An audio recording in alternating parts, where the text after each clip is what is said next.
Salut Catherine. Salut Pablo. Catherine déprimée. Ah ouais. Parce que l'on vient donc d'apprendre les deux décisions du Conseil constitutionnel. Pour les résumer très très rapidement, il valide le report de l'âge de départ légal à la retraite de 62 à 64 ans. Il censure quelques petites carabistouilles du genre l'index senior, etc. Et Truc enfin il, importance. voilà exactement, et ils invalident la première saisine du référendum d'initiative partagée qui proposait que l'âge de départ à la retraite ne dépasse pas 62 ans. Bon, voilà. Alors, si tu veux, je vais commencer avant de te Ouais, donner la commence, parole allez, parce que tu es vas-y. profondément Ouais. Ah déprimé. ouais. Euh, Moi, je pense que c'est... D'une part, c'était attendu. À part Dominique Rousseau, qui était persuadé, mais C'est fort de bizarre son parce que savoir académique. même quand on s'attend à quelque chose, quand la chose advient, c'est pas pareil, quoi. Oui, oui, non, mais c'est vrai. Et bon, Mais c'est là, vrai je m'y que attendais et malgré tout, enfin, je vois l'immensité qui s'ouvre devant nous, là. C'est bon, vas-y, vas-y. Euh, non, d'abord, moi, j'attendais pas grand-chose de cette décision dans la mesure où le problème auquel on est confronté collectivement depuis maintenant enfin 6 mois en fait, avec le débat sur cette contre-réforme des retraites, c'est avant tout un problème politique et un problème démocratique. Enfin, c'est un peu lié quand même. C'est pas un problème juridique ou c'est pas un problème pour moi constitutionnel. Donc une juridiction, une des plus hautes en France, la plus haute en France, décide il valide cette disposition de report de l'âge légal à la retraite. Je pense que ce n'était de toutes les façons pas aux 9 juges du Conseil constitutionnel d'apporter une réponse en fait à ce qui se passe dans le pays depuis maintenant plusieurs mois. Et le fait qu'il ne l'ait pas fait, alors il y aura toujours la question de est-ce qu'ils n'ont pas, est-ce qu'ils ont décidé de ne pas de valider ce report de l'âge en droit ou parce qu'ils font de la politique. Bien sûr, on a le droit de se la poser, hein, on a le droit, c'est très bien. Mais de toutes les façons, bon, d'une part, quand tu vois leur CV, quand tu vois d'où ils viennent, tous, tu te dis bon bah c'est pas illogique s'ils l'ont fait en politique, en femme et en homme politique. Et d'autre part, en droit, ils ont fait cette proposition. Moi, je pense que ça ne change rien. Enfin, si, en fait, ça clôt comme dirait Elisabeth Borne ce matin, elle était dans un supermarché et elle a dit factuellement, les décisions du Conseil constitutionnel actent une fin démocratique, la fin démocratique du processus de la réforme des retraites. Non, pas du tout. Mm. En revanche, c'est la fin du processus institutionnel. Même pas en vrai, mais c'est une étape dans le processus institutionnel. Maintenant, il va y avoir la promulgation par le président de la République, et ensuite, il va y avoir les différents décrets d'application de cette réforme qui vont être pris d'ici à l'été ou d'ici à septembre. Là, ça donne des marges de manœuvre en fait à la mobilisation pour se poursuivre. Ça donne des marges de manœuvre d'autant plus fortes que personne en fait n'est décidé à laisser le gouvernement passer cette réforme et là il y a encore une majorité de Français, il y a encore eu un sondage aujourd'hui qui sont fermement opposés à cette réforme et quand on voit que par exemple les différents ministres, le président de la République et les députés n'arrivent pas en fait aujourd'hui à faire leur travail. Ils ne peuvent plus. Ce matin, quand Elisabeth Borne était dans le supermarché pour parler d'inflation avec Olivia Grégoire, elle s'est faite huer par des gens qui passaient dans les rayons quoi. Et pareil, Macron, il va à Amsterdam, il se fait huer. Il va à Notre-Dame, il y a Ça un me camion redonne le qui tourne. sourire. Et voilà, il y a un camion qui tourne avec écrit Macron démission ou je sais pas quoi, ou retrait de la réforme. Ils sont sur les péniches, ils sont sur les machins. Je veux dire, ils ne vont pas pouvoir faire leur travail. Les syndicats ne veulent pas leur parler d'autre chose que du retrait. Pour l'instant, ça tient encore. Et je pense que ça va tenir, malgré Mm. ce que disent certains sur oui, vous avez la CFDT, etc. On entend cette petite musique. Mais franchement, quand on écoute vraiment Laurent Berger et les différents leaders de la CFDT, ils n'ont pas l'intention de lâcher l'objectif du retrait de la réforme. Donc, on est dans une impasse politique qui est construite par le gouvernement et par Emmanuel Macron. Honnêtement, hier comme aujourd'hui comme demain, il va y avoir de la mobilisation. On va voir quelle forme elles vont prendre, si ça va être plus spontané, si ça va être peut-être plus violent. Mais en tout cas, je vois, il y a aucune raison que cette décision arrête quoi que ce soit, signe la fin de quoi que ce soit. C'est certain que ça va plutôt mettre de l'huile sur le feu, parce que la double décision, en fait, est insupportable. C'est la validation et le refus du référendum. Parce que moi, je m'attendais pas forcément complètement à ça, à ce que je pensais pas que le RIP serait retoqué. Enfin, en Mm. fait, ça me choque parce que là, d'un seul coup, ils deviennent tatillons sur le plan juridique, quoi. C'est-à-dire que sur la partie réforme des retraites, le fait que ce soit dans un projet de réforme de la sécurité, du budget de la sécurité sociale qui a été voté il y a un mois, ça leur pose pas de problème.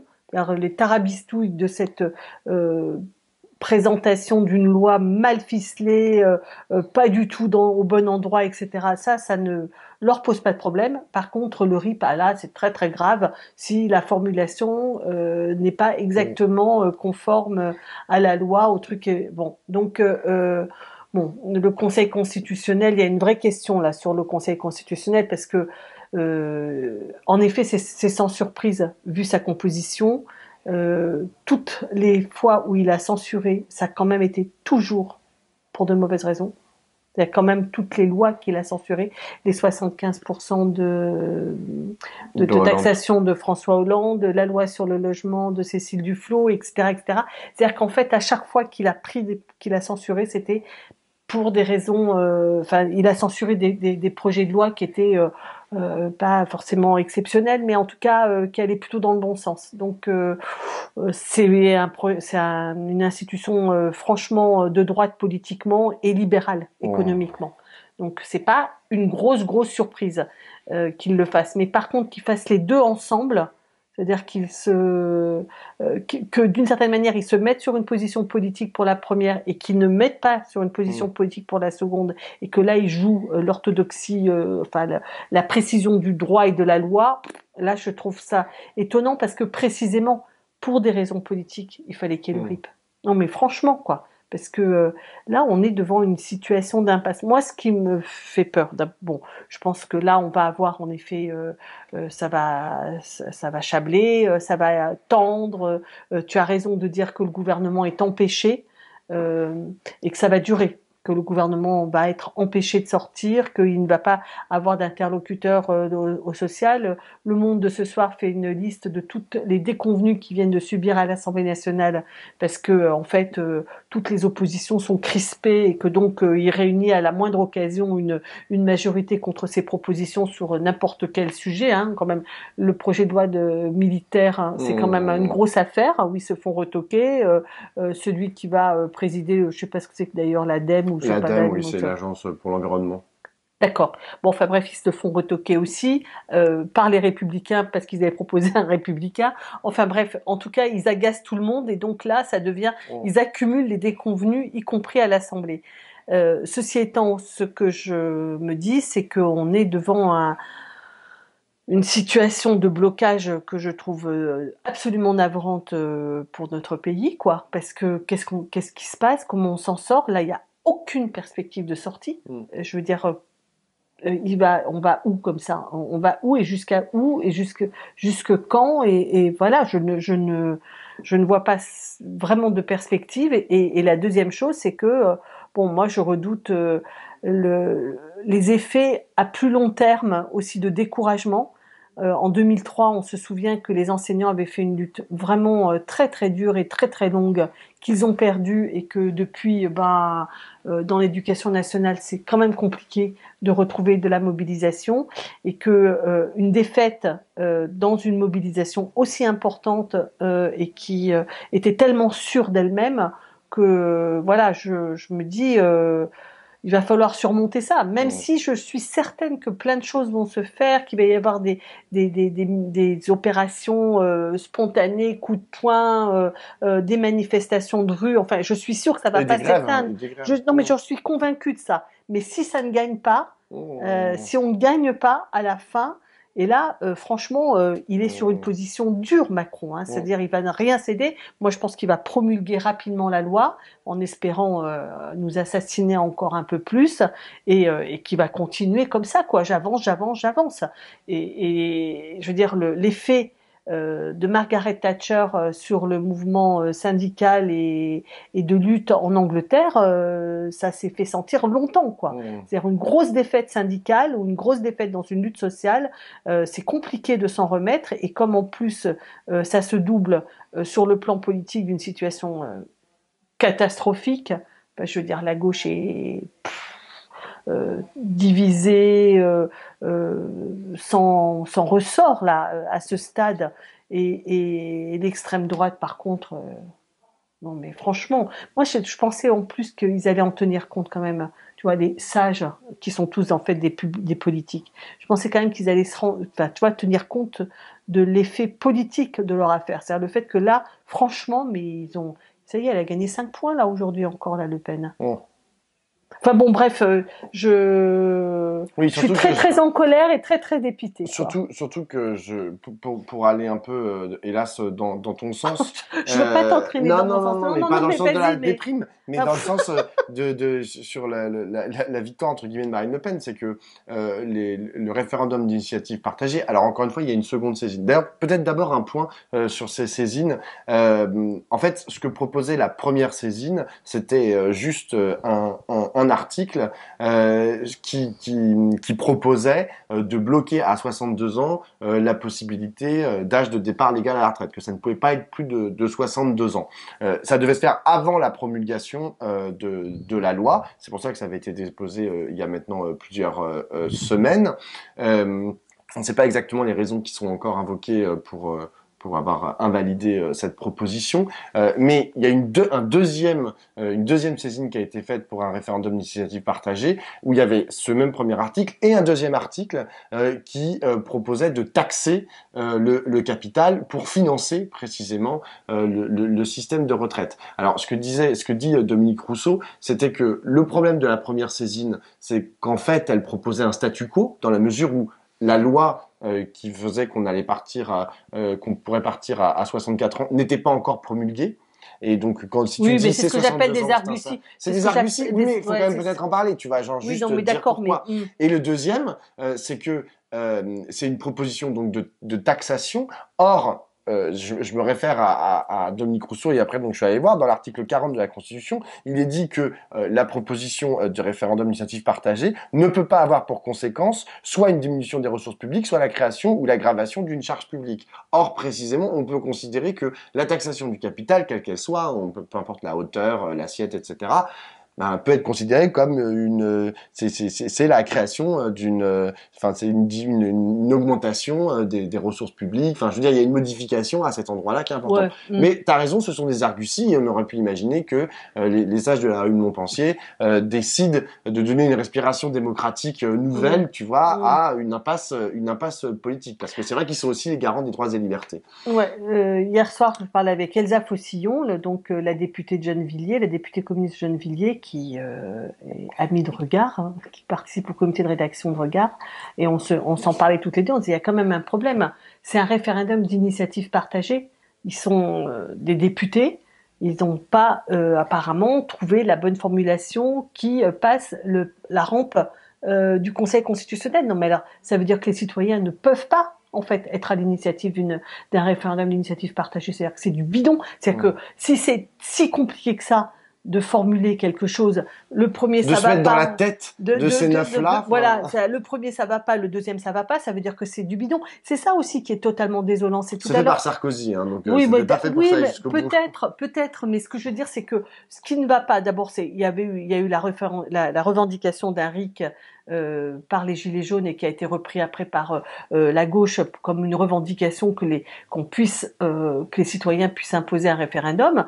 Et bon, tout le monde avait plus ou moins compris que ce truc-là était d'une certaine manière un peu plus encadré, mais que c'était plus compliqué à obtenir, mais que c'était quand même une solution. Ce que je disais tout à l'heure, c'est que ce que je crains, moi, c'est du découragement par rapport à la lutte sociale. Et ça, on sait depuis un moment que les gens ils se disent mais qu'est-ce qu'on peut faire de plus ? Qu'est-ce qu'on peut faire de plus? 12 manifestations, l'opinion publique qui ne bouge pas, qui est ancrée dans son opposition, qui maintient son soutien au mouvement social, et l'Assemblée nationale qui est empêchée, et il y a rien qui est entendu. Eh ben, le fait que là, même ça, c'est-à-dire le fait que les citoyens puissent être consultés, que même ça ne soit pas accordé, là, j'ai l'impression que c'est ou bien tu fous en l'air le truc, c'est-à-dire que tu vas vers une révolution, je le vois dire, hein, c'est-à-dire en fait là il pousse à la révolution, mais est-ce qu'il y a des forces révolutionnaires sont là pour faire une révolution? Est-ce que l'État est assez faible pour se laisser emporter par une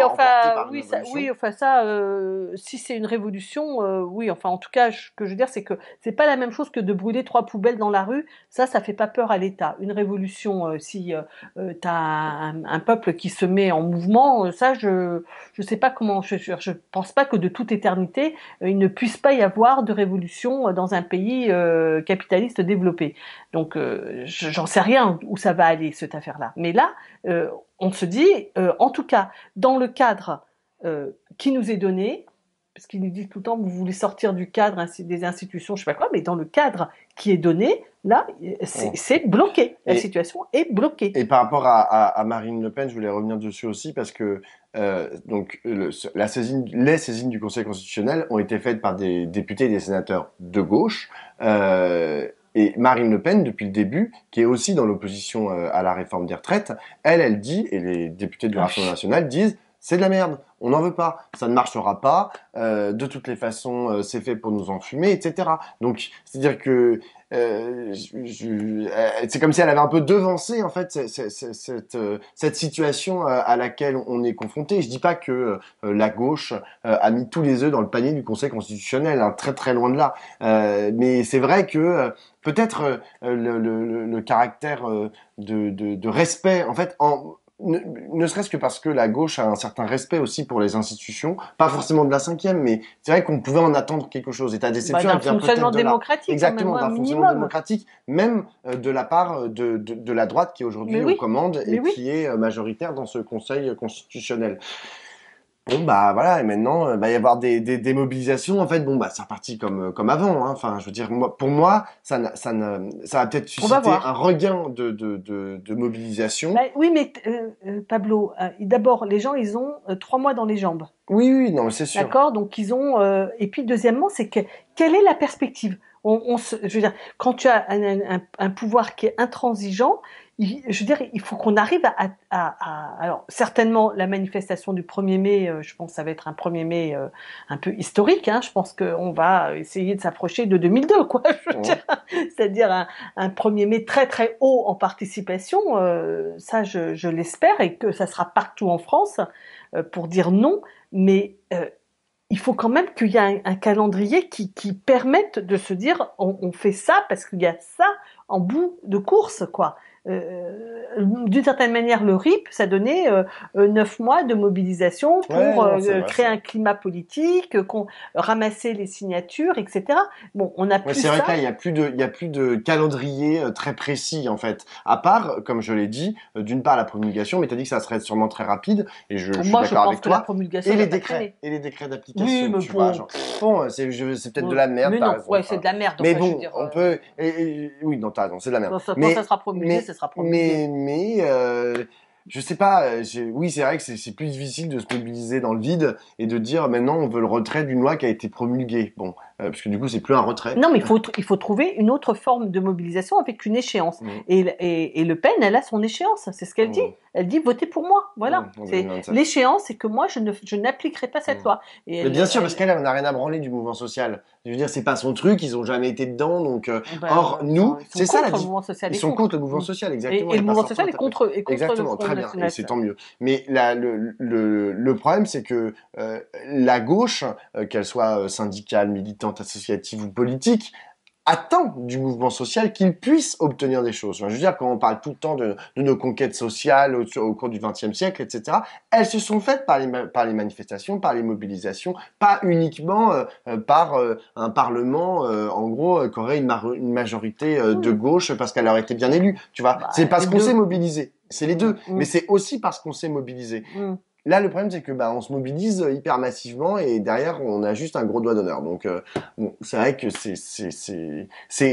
ça remet en question en fait la façon dont on se mobilise jusqu'à maintenant. Et effectivement, comme on le dit souvent, c'est très susceptible de générer du ressentiment à ce stade. Du découragement. Et du découragement. Ouais. Bon, l'affaire n'est pas faite. Je voudrais croire que l'affaire n'est pas faite.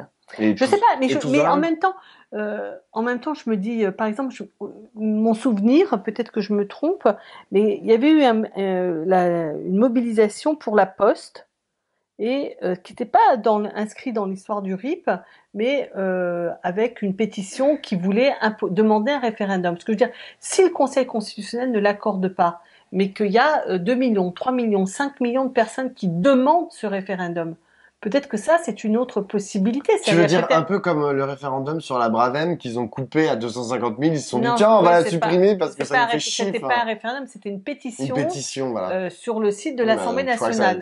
Oui, mais tu t'en fous. Ce que je veux dire, c'est que toi, tu peux décider. Ah, tu crois que ta pétition change.org, elle peut être plus forte que... vu qu'ils ont rien à foutre de rien... Je sais pas.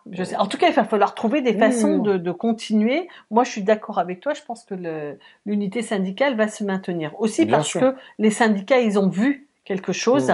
C'est que, en fait, de leur unité, ça les a revalorisés dans l'opinion publique. C'est-à-dire que, en fait, ils sont tous gagnants à cette affaire. Exactement. C'est-à-dire qu'ils ont enfin retrouvé une légitimité du poids. À chaque fois que je parle, genre sur les plateaux avec les gens, de la CGT, mais aussi de la CFDT, de FO, etc., ils sont là, genre putain, on a gagné plein d'adhérents, tous. Et ça, ils le savent très bien. Et ils vont bientôt sortir des chiffres en fait de leurs nouvelles adhésions là qui se sont faites dans les derniers mois. Après, moi, il y a un dernier truc, c'est que le gouvernement pariait sur le pourrissement de la situation. Ça par contre, non, ça, ouais. Mais là, maintenant, ce qui est possible, c'est que, en gros, la population, les syndicats, les partis de gauche, etc., arrivent à pourrir en fait la vie du gouvernement. Et c'est-à-dire, mais c'est important en fait. C'est-à-dire de leur dire, ok, nous on travaillera sur rien d'autre. C'est ce que disent les syndicats. Nous on travaillera sur rien d'autre tant qu'il n'y aura pas le retrait. Mais c'est la même chose. Si demain ils peuvent plus aller faire leurs courses, ils peuvent plus aller faire. Non mais je suis d'accord, mais pas faire une sortie ministérielle sans qu'il y ait des gens qui huent ou qui se jettent sur eux.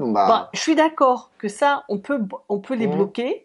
Les empêcher de faire d'autres choses. Ceci étant, on a des choses à faire. Ce que je veux dire, c'est que les jeunes qui arrivent avec le chiffre de nombre de jours, qui n'a pas beaucoup de sens de parler en termes de jours, mais enfin, je veux dire, avant la fin du monde. Mais ce que je veux dire, c'était ce sentiment d'urgence ne peut pas se satisfaire de plus rien ne bouge. La question de l'hôpital ne peut pas se satisfaire de plus rien ne bouge. Enfin, il y a beaucoup de questions qui ne peuvent pas rester en l'état. Alors, tu peux te dire que de toute façon, c'est pas les macronistes qui vont régler l'école, l'hôpital et toutes les questions, la justice et tout ce qui reste à régler. Mais enfin, en tout cas, le plus rien ne bouge, est totalement désespérant aussi. C'est plutôt genre toutes les merdes en fait là qui sont en train de nous préparer à la fois la loi travail, parce qu'en plus c'est comme ça qu'ils l'appellent, ils veulent faire une nouvelle loi travail, super. Donc celle-là déjà ils peuvent se la mettre là où je pense. Et la loi de Darmanin là sur les travailleurs, etc. Ça, je suis désolé, là c'est pas pour le bien de l'hôpital ou de l'éducation